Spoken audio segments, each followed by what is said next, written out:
Welcome back to Season 2 of The Tasting Room. Season 2, Episode 1. It's a new look, a little more intimate, smaller table, as you can tell, with some pretty sushi on it. Some whiskey as always. Ben Alexander sitting shotgun with me. How are you, sir? I'm doing well. Doing well. You are a busy man. Yes. So I appreciate you taking time to do this. I'll just get right to a few questions. We'll just have a fun little conversation and eat and sip on a few things. So you were born in South Korea, right? Correct. How much influence did that have, or does that have, on your cooking style, or maybe even personally, like when you're at home? I know you don't cook a lot when you're at home, but maybe you didn't cook much in South Korea. Maybe that was just younger. But do you see influence there?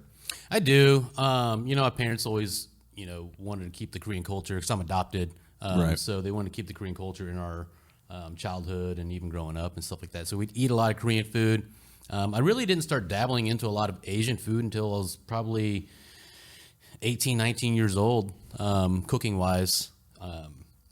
But we've talked about it a million times. I could eat sushi every single day. Yeah, I could eat Asian food, and I love cooking it. It's, each country, each region has their own style, and it's just fun learning all of that stuff. So yeah. I was reading, I was trying to do a little homework outside of being a friend. I wanted to see like what you had told journalists or people that interviewed you in the past, and you mentioned something about wanting to be a student of cooking. Yep. What does that mean to you? Like when you say that, I think it can mean some different things to different people. What's it mean to you? I've been doing this for 24 years now, and I'm still constantly learning. Food is always changing, and I hate using the word traditional or any word that's kind of associated to that, because what's traditional in my mind is maybe totally not in yours. Yeah. I probably know about 10 to 15% of all the food knowledge in the world. Like I said, I've been doing it for a long time, and I know different cuisines and everything. So there's still so much more out there for me to learn. But with that, all of my knowledge is useless unless I teach it to somebody else. And that's one thing with the younger chefs that, are coming up in the ranks. Like I tell them, like you are now a mentor, whether you like it or not. If you're the head chef, sous chef, lead line cook, doesn't matter. If you know something, teach it to somebody else. Yeah. It just makes everything work more efficiently, and it's just better for the world to have more knowledge out there. Is that so when you talk about teaching and imparting wisdom to the next generation of chefs, is that a program that you have within the McNellie's group that you try to roll out, or is it just a natural byproduct of being in a kitchen with you, where you just it's just a mentality that I've always had. I've always loved teaching. Even, my mom was in town this last weekend. She's like, you've always loved to teach people things, anything. Yeah. And I've been good, there's different ways to teach people things. And I've always been very receptive of how you can go about doing that, because people learn differently. So that's interesting.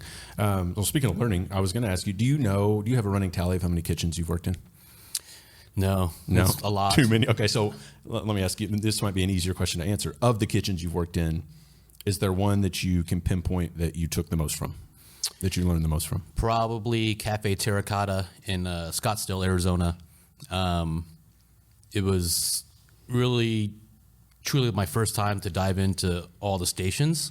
And it was really they didn't train me or teach me. They're like, all right, you got to cook this chicken, cook it. You have to cook this lamb, cook it, And it was trial and error. I got yelled at plenty of times, but you figure it out, that's what you do. If you're a professional, you figure it out.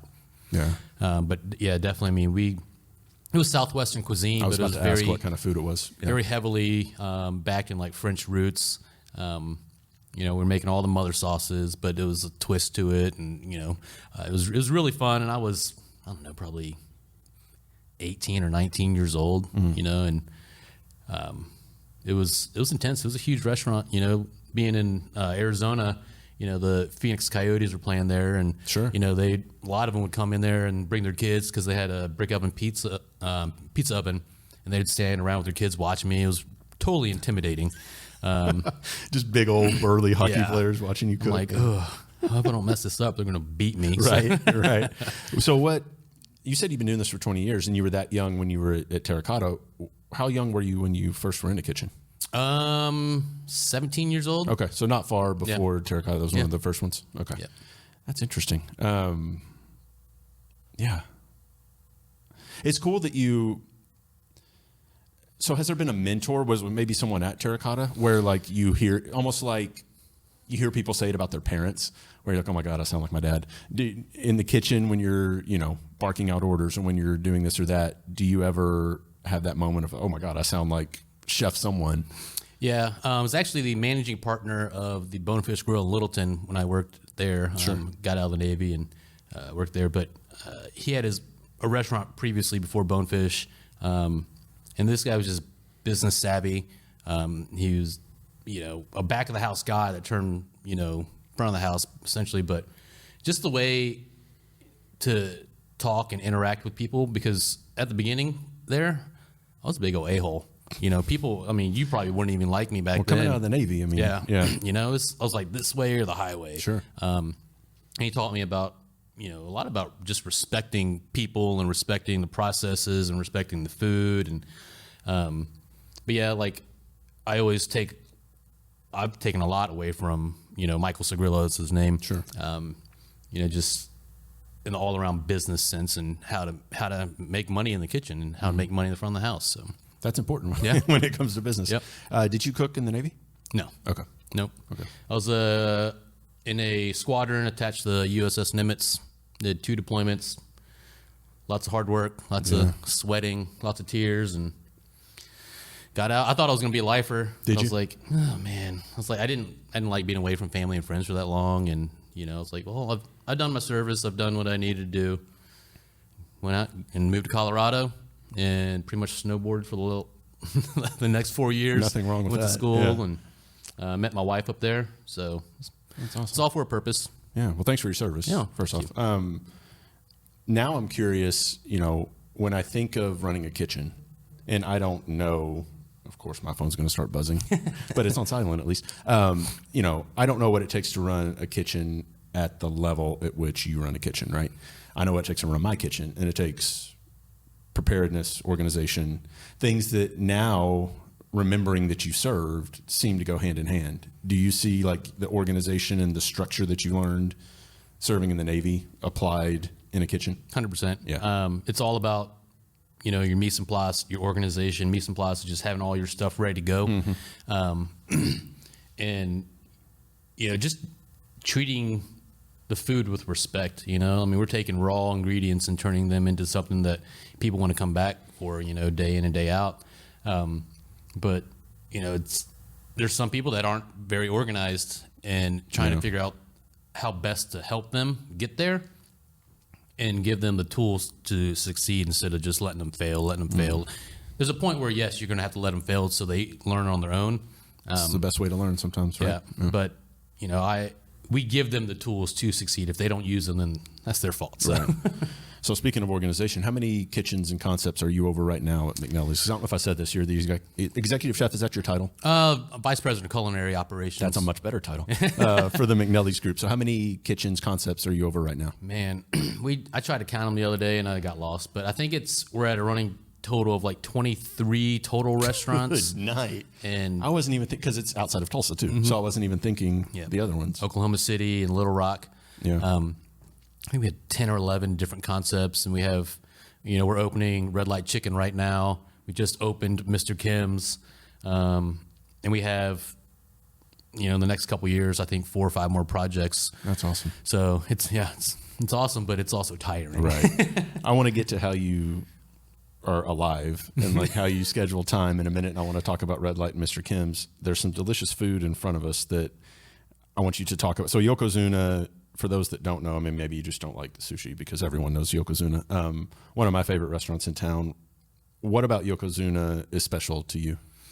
I just love sushi and, the food there. Yes, it's a Japanese name, Sure. but it's, if you know the McNellie's group, we're not 100% serious. So, they got food from, it's, just, I hate to say fusion, but it's fusion. It's just Asian fusion food, and it tastes good, and people enjoy it. So we give the people what they want. So I set it up. We can try some. So what did you bring, and is this something you can go in and order? Yeah. So essentially, the head sushi chef over there, Jin, he's actually South Korean too. Very, very talented guy. I was like, hey man, I need something. I'm doing this podcast with John. I was like, just make it look good, make it beautiful, and all the stuff that I want. So he left off the tilapia, jokingly, because I can't stand tilapia. But yeah, this is just like a random sushi platter or a sashimi platter that you can get at Yokozuna. Okay. I like it because it doesn't have the rice in there, and you get all full and loaded up on the rice. Sure. And that's the nigiri that has the rice underneath. So to run a restaurant like Yokozuna or any sushi restaurant that has fresh fish like that, what's the logistics of how often that fish comes in and how often you have to order it? I mean, whoever the GM or whoever it is that runs the kitchen there, on a day-to-day basis has to be on top of that food ordering, right? Absolutely, yeah. So essentially they break it up into different departments, sushi department and then the regular hot food department. Sushi takes care of ordering all their fish and all their special ingredients and stuff like that. But they'll order, 2-3 times a week, to get it in. And then they have to break down all the whole fish and get everything prepared and stuff like that. So it is a logistical nightmare, but especially being in the middle of America where we're not anywhere near any coast. No, we're not. So we get fish out of Seattle. We use Honolulu. We use LA. Mostly all West Coast stuff. Mainly because that's where the Japanese. It's right. all from over there. So, but they make it work. They are busy. So and then they've been after the pandemic, their sales have just skyrocketed, which is really, really good because we need it. We need I think most restaurants do for sure. Income. So if we were going to try one piece right now, where would you take us? My favorite. I can't even tell what's on there. I know the salmon, the tuna. There's obviously octopus. Yeah, there's octopus. There's scallops, albacore, and you got yellowtail there, and then that's bluefin tuna. Okay. That we got in. So, I prefer the yellowtail and octopus more than all the other ones. Okay. But I will eat all the other ones just the same. I think I'm going to try the bluefin. Okay. I think that's the one that had my attention. And I always like to try the first one without soy. Is that okay? Are you a chef that gets offended if people do things, quote unquote, the wrong way? I don't get offended. Okay.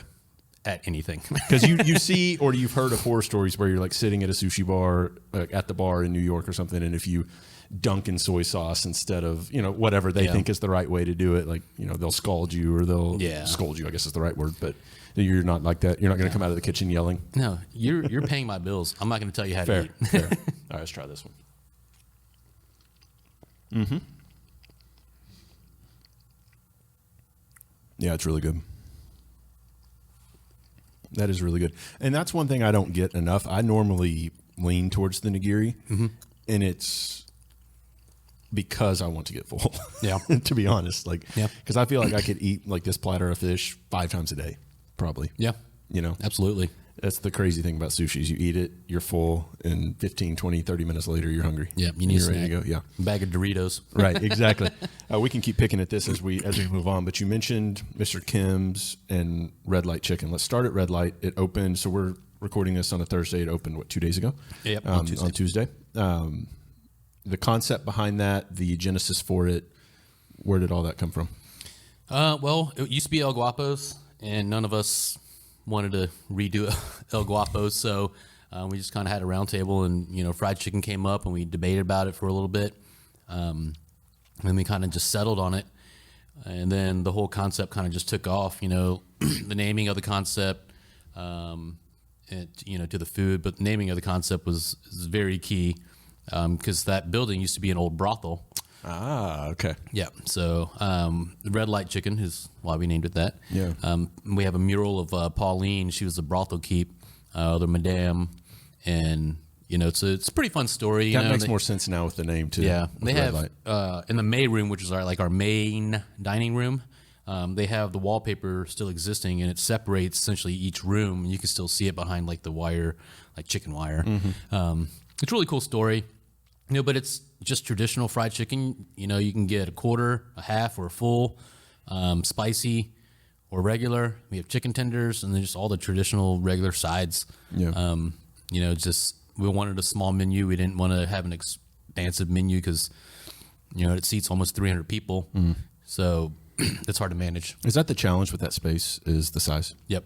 Yeah. Yep. And 3 stories. Yeah. Yeah, going upstairs. I can already feel my legs getting, getting that workout bigger for in? my hockey career. So I was going to say, well, this is going to sidetrack us, but we're going there anyway. You just went to, was it Colorado to do hockey? So do you play is that club or what are you? No, it's just beer league hockey. Beer league, bunch okay, of 40 to 60-year-old, men and women trying to act like we're 20 years old. That's how you get hurt. Yes. You got to be careful. Yes, that is exactly how we get hurt every single game. Oh, that's so funny. All right, so let's go back to Red Light. I was lucky enough, thanks for the invite, to do one of the soft openings. It is simple, the menu, but it's even simple executed perfectly doesn't seem simple. It's not. Right? It's a lot of processes, a lot of steps in the chicken. So we brine it in a secret dry brine, the bone in anyways, for 24 hours. Take it out, rinse all the excess salt and everything off. And then we make a wet batter. And then we dredge it in flour. And we cook it for a certain time. Have to let it rest for a certain time. And then we can serve it. That's a lot more than I thought. Yeah. Is a wet batter a normal thing for fried chicken?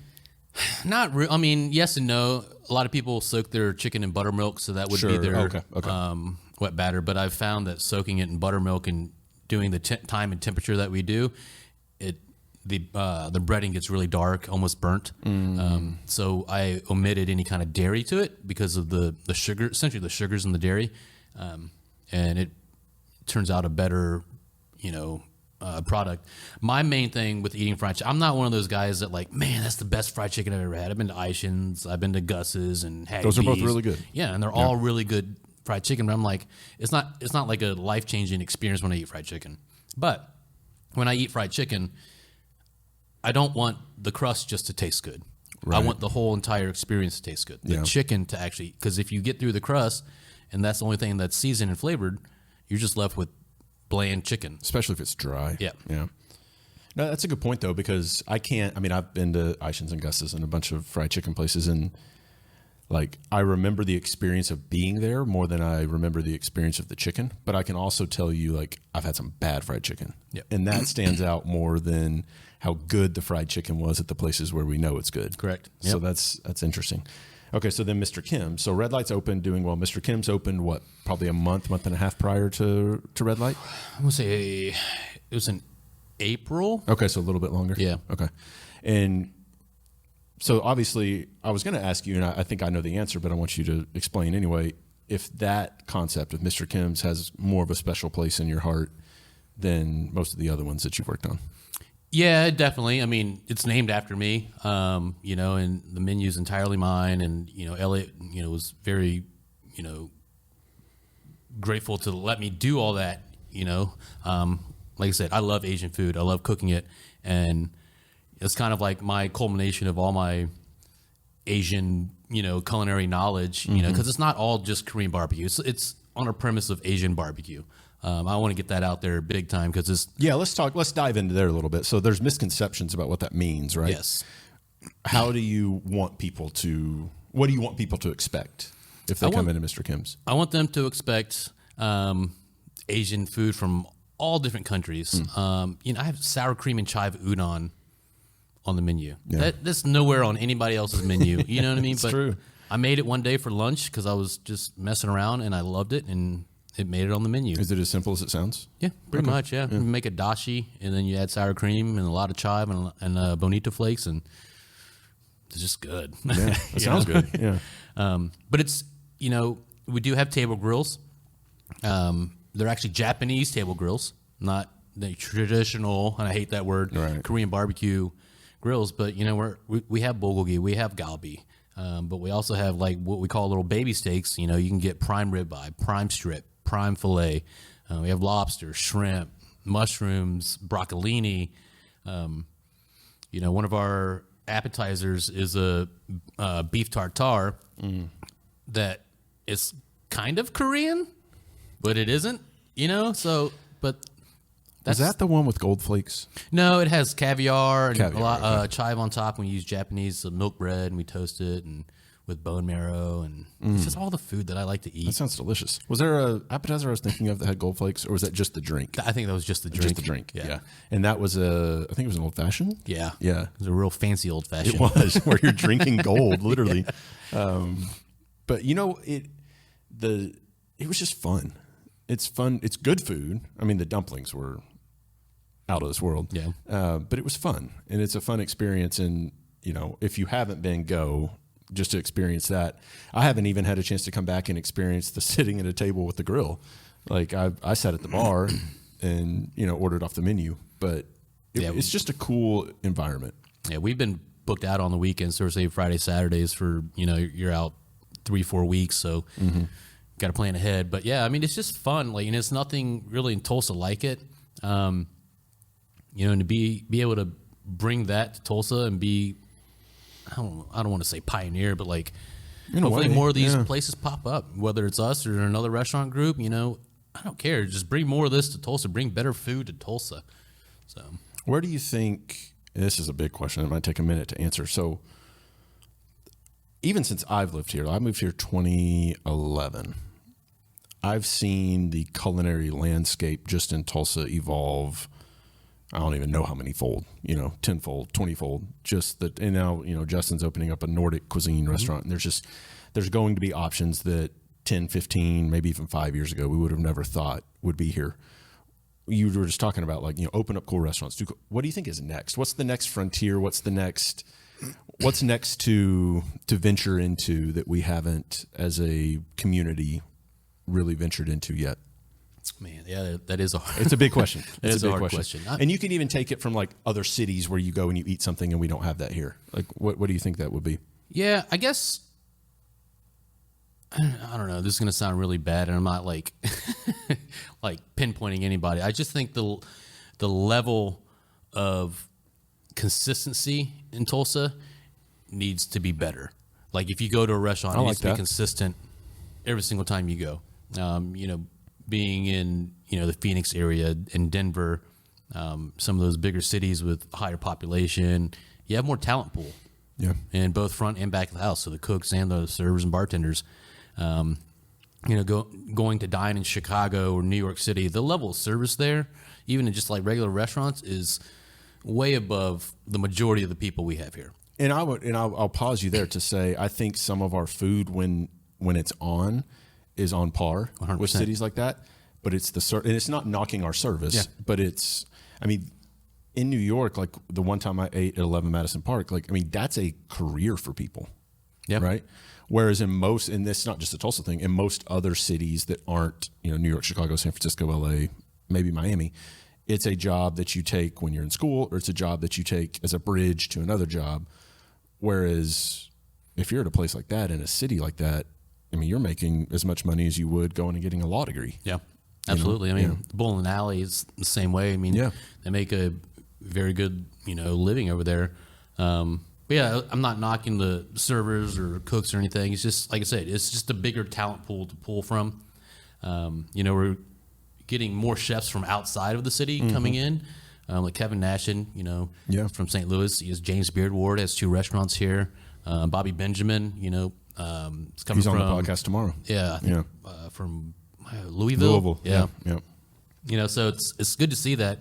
But then again, the pandemic hit all of us hard, and a lot of the chefs just said, "I'm out. I can't do it." That's tough. If it happens again, I might be one of those people too, because that was rough. We're still feeling the effects of it, trying to find and source things that we used to be able to source. They're just not there anymore. Is that the hardest part now? That and staffing. We need 3 cooks at night, 2 during the day at Red Light Chicken. We need a whole bunch of service staff, and so use this as a PSA. You guys go apply and work at Red Light. We are hiring. There you go. So with so many concepts and bouncing around as much as you have to kind of have your pulse on all of those 20 plus kitchens, how hard is it to get in the mindset to be creative at one spot? It's hard. Right? Because I would imagine you have to spend a certain amount of time to get into the rhythm of a place, to allow yourself, and maybe that's just my creative process, but to allow yourself to be creative as far as, the next version of the menu or what to change or whatnot. And when you're bouncing from place to place, how do you do that? It's very difficult. I before we opened Red Light Chicken, I was like, all right, I have to have a cutoff date, essentially soft cutoff date to where I'm going to be at Red Light, because I need to focus more on Mr. Kim's. So once we get Red Light up and running, I was like, I'm taking a week. I'm going to go buy all the Asian ingredients. I'm going to sit down, because we have omakase there, and I'm just going to have a list of omakase, menu ideas, procedures, and all this stuff. That way I can give them to the kitchen manager over there and be like, all right, when you want to change these out, this is what you got to do. This, because like I said, we have other concepts opening. We're trying, I would like to get to where we're just opening a couple of the same concepts, because it's easier to get into that flow of consistencies. But so with that said, how long does it take you to make a menu? 6 months to a year. And is a lot of that trial and error?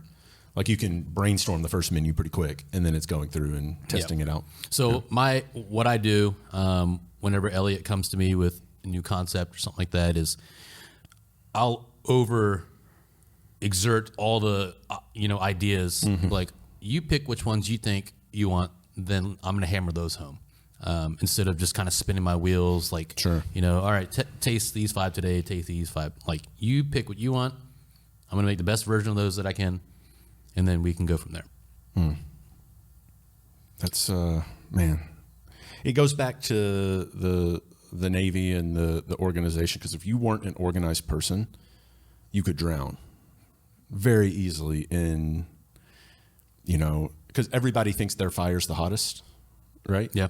And so, they're sending up SOS, but you have to be able to distinguish between them, which one is the most important to handle here, and then move on to the next one while still thinking about the next concept. And then, it's a lot. You're a juggler. You're a professional juggler. It's a lot. And put that on your business card. Yeah.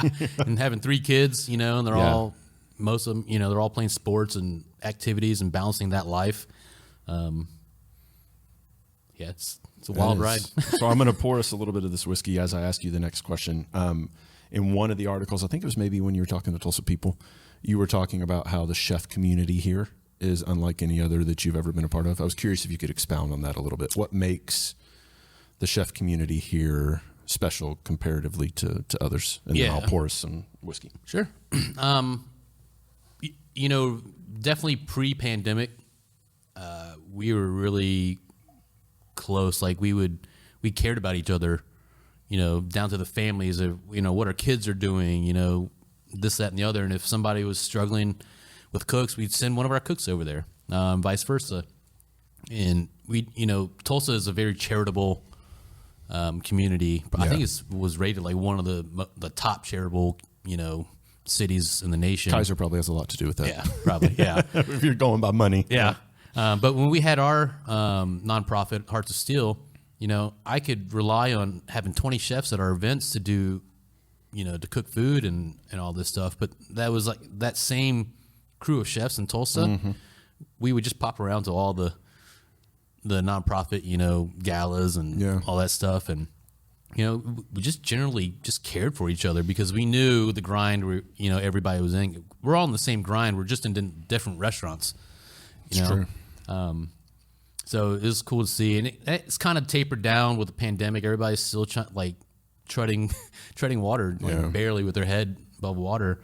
So we haven't really had a lot of time to, sit down and kind of reflect on anything. But it's still there. The majority. There's a handful of us that still, we're on a text thread, and we'll send dumb dad jokes to each other and mom jokes and whatever. So yeah. All right, you want to tell me what you have on the nose here? So this is, we were looking at it earlier. It's a dry fly distilling out of Washington State. It is a straight, I'm going to try to pronounce this. What do you think it is? Triticale or Triticale? Triticale. Your guess is as good as mine. Tri-tip. There it is. Yeah. Tri-tip whiskey. Sleight of hand Syrah barrel finish. So I'm assuming sleight of hand is a vineyard up there? Definitely caramel, vanilla. That's good. You know what's scary about that? There's a nice hug on the back end from the proof, but I thought it would be more considering it's like 136 proof. Yeah. I was expecting it to. I was telling you, there's one that I'm going to bring maybe for Bobby tomorrow. That's 156 and change on the proof. Which, you know, if you take a sip and then breathe and light it, it'll probably be like a dragon. Yeah. But you were telling me earlier, bourbon's not necessarily one that you can pound. No, I mean, or whiskey in this case, but yeah, I don't know.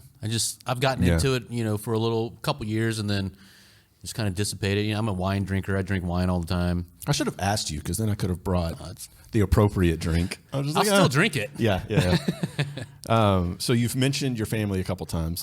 We'll start the wrap up process here with a couple questions. I want to ask about Hearts of Steel. Heart of Steel or Hearts of Steel? Hearts of Steel. With an S. Gotcha. Hearts of Steel. Let's start family, though. Your kiddos, how, with everything that we've just talked about for the last, 20, 30 minutes, of how crazy your life is and the juggling and all the balls in the air, the biggest ball in the air is family. Correct. So how? My wife. My wife. Natalie. Yeah. I mean, she works for the company. She's the head of catering now. It's just organization, coordinating. Hey, Nolan has soccer practice here. We have to take Sawyer to the karate this day. We have, this camp going on this week. But luckily, Elliot trusts us to get our job done. So there's not micromanagement in that regard. No. Okay. He knows we will be where we need to be when we need to be there. So he entrusts us to do that. We don't take advantage of it. We get the job done, and but he's always been, family is always first. And that's always how I've been too. So with that being said, I mean, I don't know how we do it either. I mean, it's crazy, So on average, like, how many nights a week do you actually get to be home? But your life is one where you don't really have an average week, I'm sure. Yeah. But recently with the red light, how many nights have you been allowed to actually be home? A couple nights.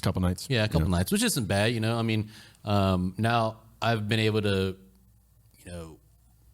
acquire I don't want to say an assistant because we work together, but Audrey Long, she was the executive chef at the Tavern, Bowling Alley. Essentially my predecessor, I guess, when I left. But I pulled her out because she's super organized, loves to do paperwork, which I don't like to do paperwork. That's a hard thing to find right there. Yeah. Loves to do paperwork. But she's talented, and she's helped out a lot, but she was gone for the last 3 days, even while opening red light. But it's a compromise. Like, hey, you take, these days off. I'm going to take Sunday off because I want to take my kids to go see the elephants or whatever, and she's all about it. And so the quality of life, it's not always 100%, but we work in the restaurant industry. It's not supposed to be, but it's a lot better than most restaurants that I've worked in. So what's your escape? What's your hockey? Yeah. That's the, 1 or 2 times a week where I don't think about work. I don't think about kids. I don't think about anything else. We're just out there, just a bunch of old people trying to not get hurt, but getting some exercise, and it's just fun, So what was your hockey background like? None? I played roller hockey when I was a kid, down at the pool parking lot. But I can attest that I did the same thing, but I cannot ice skate to save my fucking life. So there's a big difference between roller skating and ice skating. There is. So when did you become an ice skater? Like, when did you make that crossover? I picked it back up when I moved to Denver. Which, for those that don't know, having lived in Denver, hockey's huge. Yeah. It's a lot. DU is a great hockey school, and it's a fun. I mean, the Avalanche, as of this recording, are a game away from winning the Stanley Cup. So it's a cool place to play hockey. Yeah, I mean, it was awesome out there. There's rinks that have 2 sheets of ice with a bar and food, and but I picked it back up. I just wanted something. I needed to be competitive at something. I'm very competitive by nature, so I was like, man, I'm going to play hockey. And I spent like $1,000 on gear and everything. The first couple games, it's like skiing, man. That gear's not cheap. Just falling all over the place. Couldn't stop, so it was just like falling to stop. And then my wife, she was my girlfriend, fiance at the time, brought some of our coworkers out, and they made signs. And this is how I got my hockey name, Wang Gretzky. Yeah, that was her. Thanks, babe. I didn't expect that. I didn't know. And it just stuck. So I've always had that on my jerseys. And It's funny, but like I said, So does it say Wayne Gretzky or Gretzky? Wayne Gretzky. Okay, says it all. Yeah, That's number awesome. 99. 99. Yeah. You know, coming back to where I don't get offended by anything because Fair. What's I'm the sure point? people see that and they're like, they're like, should I say cancel something you, about yeah. but I can't cancel you because you're the Yeah. I can't do that. Oh, that's crazy. So which one of your kiddos is the future soccer star? Nolan. He's 10. He's in pre-ECNL right now. His team is they're lights out, man. It's fun to watch, but they give us heart attacks every single time because, especially morning games, they won't wake up until like Well, the that's last that age. I mean, you remember that age. Yeah. They won't wake up until the last 10 minutes of the game. They're down by like 4 or 5 goals, and then just they start pounding them in the net. And We're it's like, we really don't want to lose, do we, guys? Okay, let's play. But it's fun watching them play, and you know they're super talented, have really good coaching.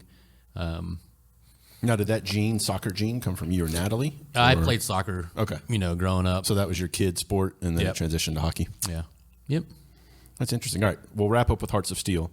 You said when we had it. Do you guys not do that anymore? We have dissolved Okay. Hearts of Steel, and it was during the pandemic. It was just so much. Sure, You know, and it was just essentially Natalie and myself running it. You know, we never took a penny for any kind of salary or anything. We raised over $500,000 in the 3 or 4 years we had it open from all the kind donations from everybody. You know, it was just too much for us to handle, and with 3 kids, and you know, we still have every one of our kids has some kind of medical thing that we have to deal with still. But you know, that's life. We get through it, and you know. But we're all that money that we had left over, which is roughly $250,000, we're giving to the Heart Foundation that picked us up in St. Louis. They paid our mortgage for 4 months while we were up there. This is kind of cool to go full circle. And so I want to shine a light for the people that don't understand why you started that foundation, where it came from, why it hits close to home. Do you want to give us a little background? on my middle son has a congenital heart defect. And he's almost died 6 times in his first year of life, and unbelievable. it was crazy. It was a wild ride for a good 2 years, but we lost our jobs, and we had to get life flight to St. Louis, and a nonprofit up there picked us up and paid our mortgage for 4 months. Man. And there was nothing like that in Tulsa, so we decided to do it, even though we had never ran a nonprofit, but we felt compelled to be able to offer that service. And So you would for help Tulsa. families Yep, to that do had the same kids thing. that were doing the congenital heart defects. So how's their health now? He's good, Yeah. you know, but congenital heart defects, you know, they never go away. Sure. Any kind of intervention is just a Band-Aid until, you know, later on. But, man, he's growing. That's awesome. He's looking good, and he's normal color, not purple anymore. And so, Is that one of those things as parents, though, it's never out of the back of your mind? oh, yeah, 100%. Every day I think about it. Yeah. Every day. Man. So if anyone watching wants to help out, donate, I'll put a link at the bottom of the screen right now, but they should just do it to the place that you're going to donate all that money to. Yep. Okay. That's awesome, man. Well, I'm glad he's doing well now. Yeah. You know, I can't imagine. I mean, because you were in kitchens at the time, so I can't imagine, like we were just talking about, all of the stress that comes with that job, and then compiling on top of that stress, the real stress, which is, you know, health and safety and well-being of your kids. I mean, like, man, my hair would have been gray. Yours is nice and black. Mine would have been all gray. It was, yeah. I mean, my wife and I, we sat on the couch one day just crying and made a pact that we'd have to do it together. Yeah. You know, because if not, then we wouldn't make it. No. So having a strong partner that helped. Yeah, for I'm sure. glad you guys had each other. Absolutely. All right, so thank you for coming in. So as a quick wrap up, I mean, it would take us another 30 minutes to go through all of your concepts, but for the next little bit, you'll be at Red Light. Correct. Right? And that's 4 p.m., maybe 5 p.m.-ish during, We'll is that see. Tuesday through Friday? Monday through Thursday. Monday through Thursday. Okay. And then Friday, Saturday. We're open at lunch at 11. Gotcha. And if they want to catch you at Mr. Kim's, plan ahead. Yeah. But do they find that on Open Table? Yep, you can get on Open Table. You know, sometimes I've been telling people that if they can't get in on Open Table, to call up to the restaurant, and they might be able to move some seats around or whatever, you know, or somebody might have canceled a reservation they didn't know about. So don't text me. Yeah, I've done that. Was that directed at me? I've definitely done that. And you've been like, check Open Table. I'm like, oh, yeah, absolutely, Open Table. Well, let's go. All right, last question. Can you give us any insight into the future concepts that might be coming? Yeah. We've got a restaurant on 18th in Cincinnati, which is essentially going to be every single food that Elliot, the owner of McNellie's Group, wants. And Audrey will be heading that up, and I'll just kind of be support for her. Then we have a steakhouse in Jinx, which I'm looking forward to because it's closer to my house in downtown. Yeah. Kind of further out, we have a project out in Sand Springs. It's a huge project. Yep. We'll be partnering up with Rapture Brewing with the Prairie Creek Farm Boys. They're going to have their brewery in there. And we'll have, right now we're thinking barbecue, like, destination barbecue place. And then kind of like a side, like bar menu. That's awesome. And like an open courtyard and stuff. I'm really excited for that one. Yeah. I mean, that one's going to be massive, but it'll be fun. We're talking about partnering up with those guys at Rapture for that project and a couple others, and we took a tour with Mitch, and I think it was just with Mitch, maybe Mitch and Jason, of that spot. I mean, man, dude, that's this. I don't even know. It's like 30-foot ceilings, 50-foot ceilings. I mean, I don't even know, but it's the old power plant, right? Is that what it was? Yeah. I mean, that's going to be a special place. Yeah, it's gonna be cool. And it's, people are like, man, this out in Sand Springs. I'm like, it's literally like 8 to 10 minutes away from downtown. Yeah, yeah. You can get there quicker than you can get to the steakhouse in Jinx. Yeah. No doubt. Yeah. Right.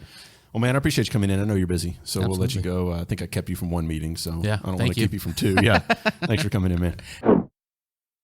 And that has been Alexander. I really appreciate his time. We were talking about it before. He had an interview with a local TV station and a meeting that he missed just to come sit here and hang out with me. So we had a good time, ate some good sushi, drank some good whiskey, and really I love that conversation. He's one of the more creative chefs in town, in my opinion. So if you haven't been to Red Light Chicken, if you haven't been to Mr. Kim's, I think those are the two best expressions of simplicity in food done well, and then also his creativity and the style of food he likes at Mr. Kim's. So go check both of those out. Like you said, you can find reservations on Open Table. But anyway, yeah, great time, and we appreciate him coming in and sitting next to me for a little bit. So next episode is going to be Chef Bobby Benjamin.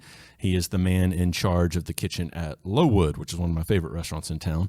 He also takes care of the food next door at Hodges Bend, and then just down 3rd Street at Open Container. He's from Louisville, Kentucky. Big bourbon guy, so we're going to have a lot of fun talking about that and really just picking his brain. It's going to be a really interesting conversation, and I know you guys are going to dig it. So we'll see you next week on The Tasting Room. Cheers.